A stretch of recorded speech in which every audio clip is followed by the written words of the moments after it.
Amanda Klein. Deputado, bom dia. Os ministros do TSE, e imagino que os do Supremo também, não enxergam que se trate de liberdade de expressão, né? O condenaram por uso indevido de meios de comunicação. O senhor falou em fim da democracia, mas naquele vídeo, naquela live que teve um alcance imediato grande, acho que 60 ou 70 mil views, e depois isso repercutiu, foi visto por mais 6 milhões de pessoas, acho que está na internet até hoje. O senhor ataca o sistema eleitoral, usa um vídeo manipulado, uma montagem, para dizer que não era possível apertar o número 17, digitar o número 17, que era o número do então candidato Jair Bolsonaro no primeiro turno de 2018. Quer dizer, o senhor ataca o sistema eleitoral, desconfia, duvida da legitimidade, da lisura do sistema eleitoral, em última instância da democracia. O senhor não usa também o seu mandato parlamentar para colocar em xeque o próprio sistema democrático? Amanda, acho que você está enganada, você não deve ter visto a opinião dos ministros, não lido o processo, que são milhares de páginas. Lá tudo começa com mais de 10 pessoas que foram ouvidas no dia da eleição. Eu era o presidente do PSL, o representante perante o Tribunal Regional Eleitoral por fiscalizar a votação, aquele que é nomeado, que nomeia fiscais. E essas 10 pessoas, eu recebi milhares, o presidente diz todos os dias e muita gente pelas redes sociais receberam esses vídeos. Não consigo votar, eu aperto isso, aparece aquilo, fica escura a tela. O que eu fiz? Eu passei o dia com os advogados do partido. Inclusive, houve erro no julgamento do TSE, quando disse que não houveram urnas apreendidas. Por quê? Porque se fixam no termo apreensão.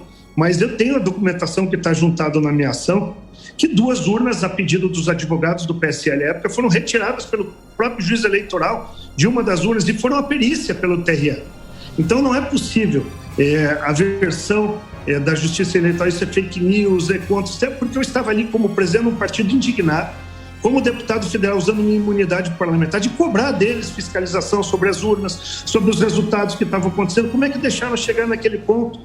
Então, veja, são visões diferentes. A partir da hora que a Amanda, jornalista, não puder dar a opinião dela dizendo que ela não confia nas urnas, o sistema democrático ruiu.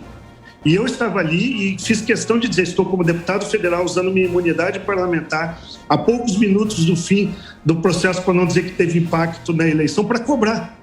Posso ter usado uma palavra forte, fraude, mas se você pegar os vídeos que rolaram pelas redes sociais, vídeos reais, pessoas verdadeiras, não eram militantes, pessoas revoltadas na boca da urna e depois fizeram até perícia nessas urnas. Mas eram vídeos falsos, deputado? Não eram vídeos falsos? O senhor usou vídeos falsos? Esse é o ponto. Não era, o TSE depois desmentiu, disse que se tratavam de vídeos manipulados, vídeos falsos. Não, Amanda. Infelizmente, essa versão do TSE de que eram vídeos manipulados, vídeos falsos, é totalmente descabida. Eu posso apresentar só nessa ação para você ouvir várias pessoas. Um deles, pai de um deputado federal, que votando nas urnas, ele é falecido agora, de um dos deputados federais mais votados do nosso estado, que ficou indignado e ligou para mim, olha, não estou encontrando meu filho para denunciar, e ele foi ouvido na ação. Foi ouvido. Então, pessoas reais foram ao TRE, no meu processo, serem ouvidos e falar a mesma coisa. Se você pegar o processo inicial e pegar o voto do relator no TSE, você vai ver uma discrepância brutal e um jogo de palavras. O vídeo é manipulado. Mas manipulado por quê? Como é que um cidadão comum que vai na Justiça Eleitoral, bota a cara dele, a identidade, manipulou um vídeo? Ele estava revoltado, que ele digitava e não aparecia nada na tela, ou que não funcionava direito. A discussão é: houve fraude? Não houve fraude?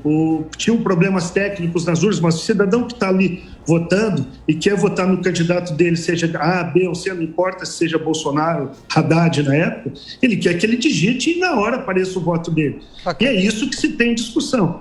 Amanda, acontece uma perseguição a parlamentares bolsonaristas e Nunes Marques deveria ter tomado essa decisão sozinha. Qual a sua expectativa para a decisão do Supremo amanhã? Adriana, a expectativa entre os ministros do Supremo, segundo apurei, é que essa decisão seja derrubada por ampla maioria, se não por 10, por pelo menos 9 ministros do Supremo Tribunal Federal. A incógnita aí fica por conta da posição de André Mendonça, mas seguramente será uma maioria muito confortável para derrubar essa decisão de Nunes Marques, por isso que a Carmen Lúcia pediu tão rapidamente para incluir essa votação no plenário virtual, aliás, coisa que o próprio Nunes Marques deveria ter feito. Ele queria encaminhar inicialmente para a segunda turma, porque ali tem ele, André Mendonça, Ricardo Lewandowski, Agora eu me esqueci do outro, mas enfim, teria também um número provavelmente favorável para derrubar a decisão do Nunes Marques. Mas no plenário é um ambiente colegiado, né, com todos os ministros presentes, mais apropriado para reverter essa decisão. Lembrando que Nunes Marques agiu de forma monocrática, liminarmente, derrubando uma decisão do Pleno do TSE, com ampla maioria em ambos casos, tanto no caso do deputado Noventena, né, que teve o seu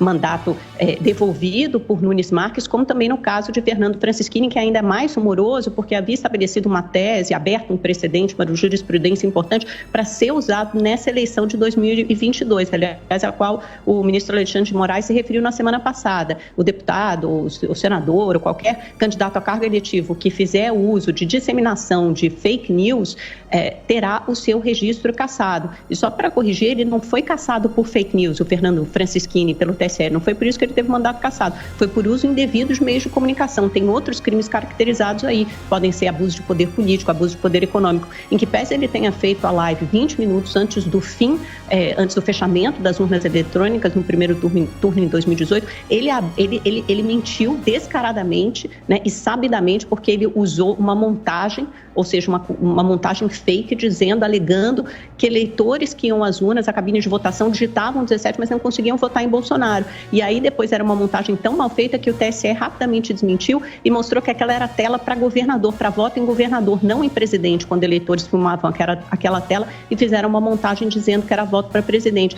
E, infelizmente, o presidente Bolsonaro repete isso, né? Como a gente viu aí na reportagem, diz que ele também recebeu vários telefonemas. Só para lembrar, nunca houve prova de nenhuma fraude que tenha acontecido em urnas eletrônicas. A gente usa esse método de votação que é absolutamente seguro. Há 25 anos, elegeu o presidente Bolsonaro a 7 mandatos, né, porque no começo não era votação em urna eletrônica, quando ele começou a se candidatar, mas há quase todos os mandatos para deputado federal e para presidente da República, além de mais de 50 deputados do então partido dele, o PSL. Então não há por que ter dúvidas e alimentar essa desconfiança. Esses ataques sistemáticos ao sistema eleitoral que representam um risco, um perigo à democracia, devem sim ser combatidos pelo Supremo Tribunal Federal. E é essa maioria folgada que certamente o Supremo formará amanhã. A Cris quer completar o comentário. Cris, o Francischini foi cassado por propagar desinformação, que é então diferente de fake news.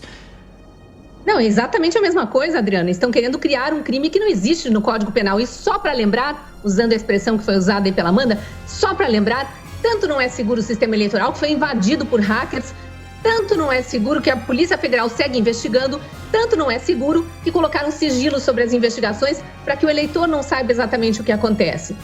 Então vamos parar de inventar narrativas, de plantar narrativas, de propagar narrativas quando ainda tem muita coisa em sendo investigada e muita coisa por ser esclarecida. O fato de Nunes Marques ter dado uma decisão monocrática apenas segue um padrão da corte. Praticamente todos os ministros aí têm no seu histórico decisões monocráticas. Foi apenas mais uma. Exato, e não pode esquecer o seguinte, há muitos casos de fake news, acabei de citar aqui o da Érica Cocai, não aconteceu absolutamente nada.